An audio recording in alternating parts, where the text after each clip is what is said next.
जय हिंद दोस्तों। तो आप सभी को मेरा नमस्कार।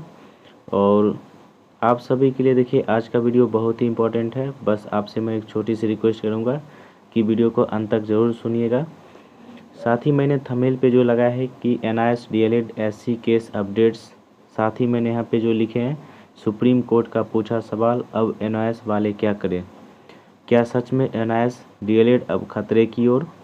और साथ ही ये जो कुछ यहाँ पे पेपर कटिंग है या कुछ जो सुप्रीम कोर्ट का पूछा गया सवाल है वो सभी बार बार वायरल कर रहे हैं, उससे NIS DLED वाले का और ख़तरा बढ़ रहा है। तो आइए इस वीडियो में मैं आपको डिटेल्स में बताऊंगा क्या NIS DLED वाले वैलिड हैं या नहीं है, क्या इस पे ख़तरा मंडरा रहा है, साथ ही क्या इसका अभी भी सॉल्यूशन है जीतने का, या इसके बारे में और क्या बता सकते। और उससे भी ज़्यादा इम्पोर्टेंट है साथ ही कि जो सबसे पहले इसके जो अध्यक्ष हैं बोहरा, ठीक है, बोहरा सर, तो देख सकते हैं कि अभी तक वो पिछले बार जैसा कि लाइव आए थे बट इस बार कहीं लाइव नहीं आए हैं। और साथ ही लगता है किस प्रकार से वो कान में तेल दे के सोए हुए हैं, तो इसके बारे में तो मैं आपको नहीं बता सकता हूँ। बट मैं मेरे तरफ से जो जहाँ तक मैंने इसके नॉलेजेबल जो की पॉइंट्स हैं वो मैंने इकट्ठा किया, मैं कोशिश करूँगा कि आप सभी के बीच शेयर करूँ और मैं आपको अच्छे से एक्सप्लेन कर सकूँ। और देखिए सबसे पहले ये कहना बहुत ही मुश्किल है कि क्या NIS DLED वाले 100% बाहर हो जाएंगे या क्या NIS DLED वाले 100% बाहर नहीं होंगे। आइए देखिए हम इसको कुछ की पॉइंट के तहत समझते हैं और साथ ही मैं आपको बिल्कुल जो दोनों पक्ष के तहत से होगा एक्सप्लेनेशन करवाऊंगा कि सुप्रीम कोर्ट के द्वारा क्या क्वेश्चन पूछे गए और किस क्वेश्चन पे NIS DLED वाले फंस रहे हैं, और साथ ही इसका सॉल्यूशन क्या है, क्या नेक्स्ट केस में वो सॉल्यूशन दिया जाएगा। तो आइए हम लोग सारा कुछ डिटेल्स में समझते हैं। तो जो आपके अभी स्क्रीन पे दिखाई देते होंगे तो आप सभी में से किन्हीं एक स्टूडेंट के द्वारा, एक मित्र के द्वारा ही भेजा गया है, और साथ ही जहाँ तक मुझे लगा है कि इसको डिज़ाइन कोई BEd वाले ही किए होंगे। तो आइए इस पे मैं आपको सॉल्यूशन बताऊंगा, इसका क्या सॉल्यूशन है।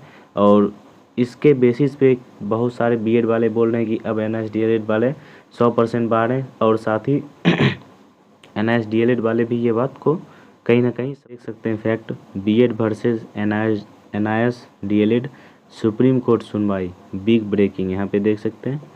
सुप्रीम कोर्ट से आज सुप्रीम कोर्ट में NIS DLED की एक महत्वपूर्ण सुनवाई हुई। इस पूरी मामले को लेकर सुप्रीम कोर्ट के जजों ने नई तिथि 31 अक्टूबर 2023 को दी है। साथ ही आप लोग यहाँ पे सबसे इम्पोर्टेंट देख सकते हैं कि आज की सुनवाई में महत्वपूर्ण 2 पॉइंट रहे। माननीय जज ने NIS DLED के वकील से इन सवालों के जवाब मांगे हैं।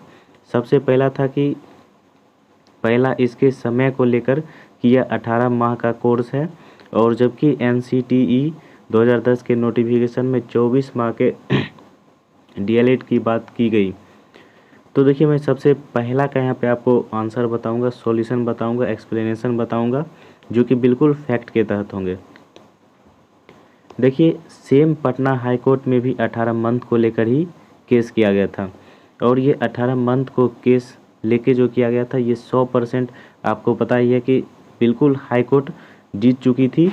और इसके साथ ही नैनीताल कोर्ट में भी केस किया गया था, उसमें कहीं ना कहीं शायद 8 लाख का उस पर जुर्माना भी सरकार पे दिया गया था कि ये केस बिल्कुल जो सुप्रीम कोर्ट, ये हाई कोर्ट का है, जो टाइम बर्बाद किया जा रहा है उसके तहत। तो देखिए ये आप लोग बिल्कुल निश्चिंत रहिए 18 मंथ के।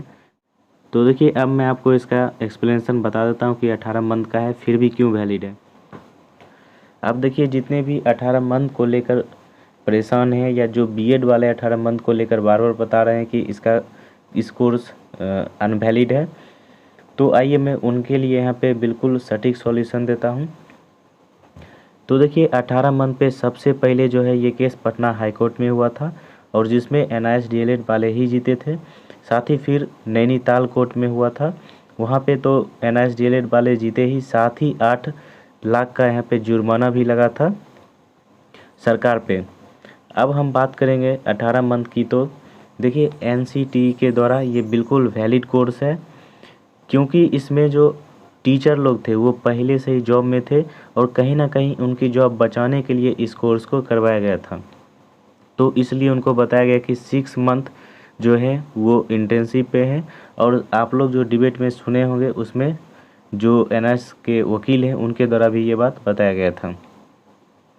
तो चलिए इसका सॉल्यूशन आपको मिल गया। और साथ ही एक और फैक्ट है, देखिए इसमें मेन जो मुद्दा आता है वो जो प्राइवेट से एनआईएस डीएलएड किए हैं उन पे क्या वे जो नेक्स्ट वैकेंसी है उसमें वैलिड है या नहीं है, ये आपके लिए मेन क्वेश्चन बनता है।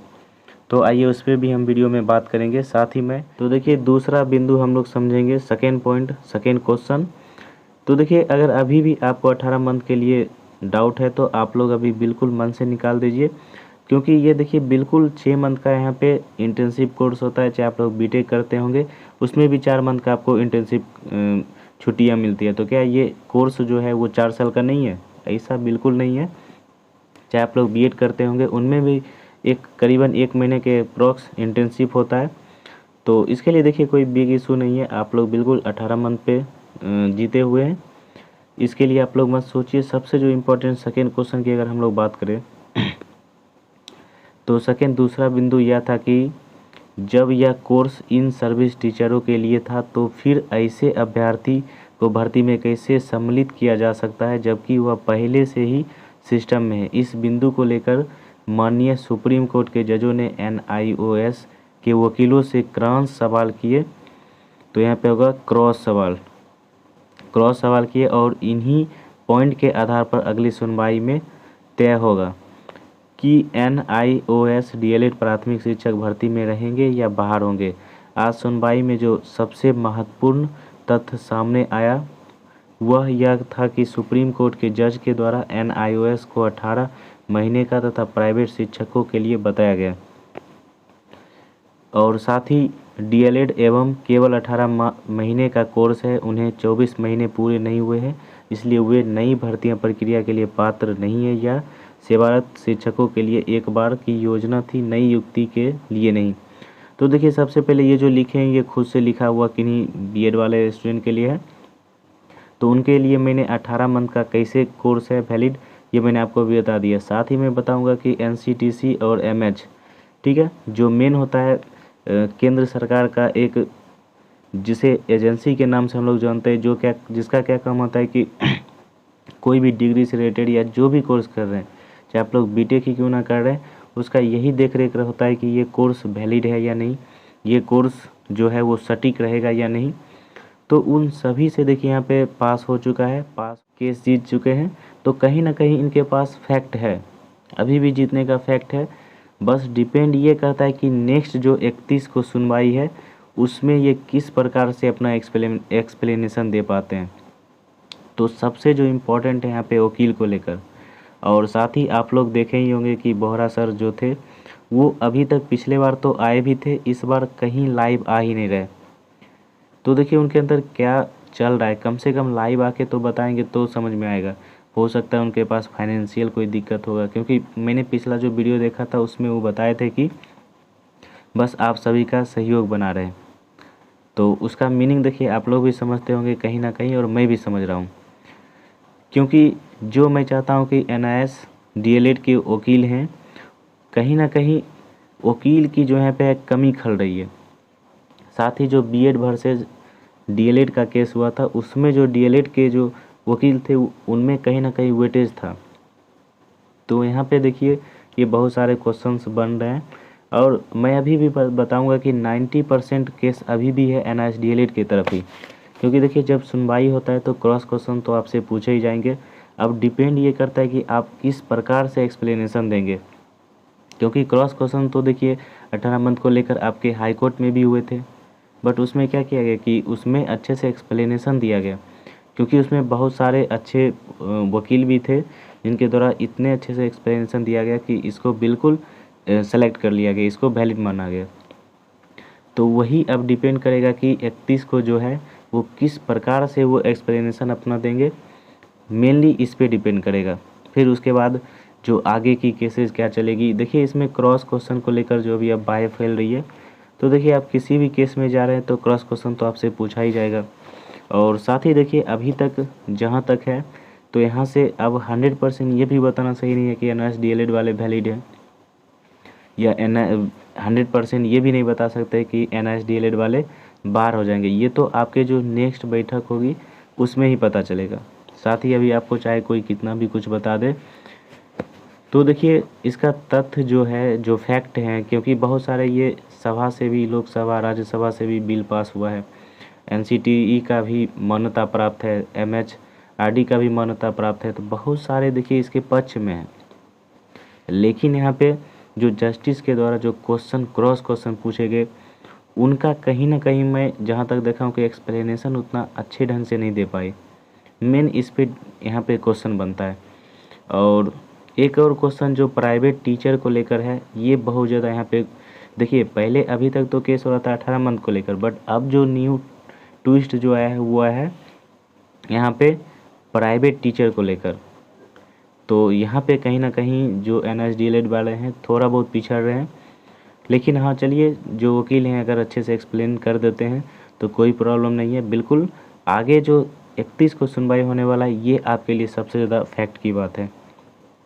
तो हम लोग बिल्कुल साथ रहेंगे, हम लोग कोशिश करेंगे कि एक साथ मिल के सपोर्ट करें, जहाँ तक फाइनेंशियल हो या कुछ भी हो। बट डिपेंड ये करता है कि बोहरा सर आके कम से कम कुछ ना कुछ बताएंगे तो सॉल्यूशन इसका मिलेगा ना। तो इसी बात का मेन फैक्ट है। और साथ ही चलिए इस वीडियो में मैं इतना रहने देता हूँ। और आपका जो जितने आप लोग परेशान होंगे ये मैं समझ ही सकता हूँ, क्योंकि देखिए बीएड वाले को बाहर निकाला तो उनके लिए 6 to 8 और बहुत सारे अभी यहाँ पे जो चांसेस हैं वो बनते हैं। कोई दिक्कत नहीं है उनके लिए, क्योंकि उनका डिग्री तो वैलिड है, सिर्फ 1 to 5 से निकाला है। लेकिन यहाँ पे मेन आता है कि NSDLED वाले को अगर बाहर किया जाता है तो ये तो डिग्री से ही बाहर हो जाएंगे। तो ये भी एक यहाँ पे फैक्ट है, ये भी एक बहुत इम्पोर्टेंट क्वेश्चंस हैं, क्योंकि सुप्रीम कोर्ट के साथ कहीं भी ऐसा नहीं किया जाएगा कि किसी एक के साथ अच्छे किया गया और किसी एक के साथ ख़राब किया गया। तो ये सारा देखते हुए करेंगे। और कहीं ना कहीं डिग्री के बारे में भी बात चलेगा कि NSDLED वाले डिग्री अब करेंगे क्या, क्योंकि उनका तो इसमें गलती है नहीं। उनको जिस गाइडलाइंस मिला उसके तहत ही वो डिग्री प्राप्त किए हैं। तो देखिए ना, जब भी सुप्रीम कोर्ट का फैसला आता है वो कहीं ना कहीं फैक्ट से आता है। और आगे NSDLED वाले वकील क्या फैक्ट देते हैं, किस प्रकार से एक्सप्लेन करते हैं, चलिए मैं उस पर भरोसा करूंगा। और साथ ही मैं नेक्स्ट वीडियो में आप लोग सब्सक्राइब करके रखिए, ताकि नेक्स्ट वीडियो में मैं बिल्कुल कोशिश करूंगा कि बोहरे सर को यहाँ पे टैग करने का। तो चलिए मिलते हैं नेक्स्ट वीडियो में, तब तक के लिए जय हिंद।